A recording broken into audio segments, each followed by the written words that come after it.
పచ్చిక గల చోట్ల ఆయన నన్ను పరుండజేయుచున్నాడు, శాంతికరమైన జలముల యొద్దకు ఆయన నడిపించుచున్నాడని.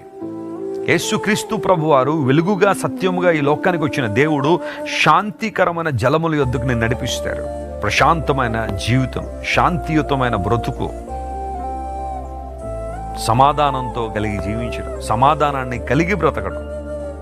లోకంలో అనేక మందికి ఈ రోజుల్లో అన్నీ ఉన్నాయి, కానీ నిజమైన శాంతి లేదు, నిజమైన సమాధానం వారి బ్రతుకుల్లో లేదు. ఎన్నో గొడవలు, గందరగోళాలు, కలవరాలు, ఆందోళనలు. రాత్రికాల సమయంలో ఆ డ్రగ్స్ తీసుకోకపోతే చాలామంది నిద్రపడడం లేదు, ఎందుకంటే మనసులో ఏదో గలిబిలి, ఆందోళన. కానీ ప్రభువుని అంగీకరించిన వారు శాంతియుతంగా, సమాధానంగా బ్రతకడానికి దేవుడు సహాయం చేస్తున్నాడు. అందును బట్టే యేసుస్వామి పిలిచారు, ప్రయాసపడి భారం మోసుకుంటున్న సమస్త జనులారా నా యొద్దకు రండి, నేను మీకు విశ్రాంతినిస్తానని. ప్రియ సహోదరి సహోదరుడా, ఒకవేళ ఈరోజు నీ జీవితంలో విశ్రాంతి లేకపోతే, సమాధానం లేకపోతే, శాంతి లేకపోతే రా, ప్రభు నిన్ను పిలుస్తున్నాడు.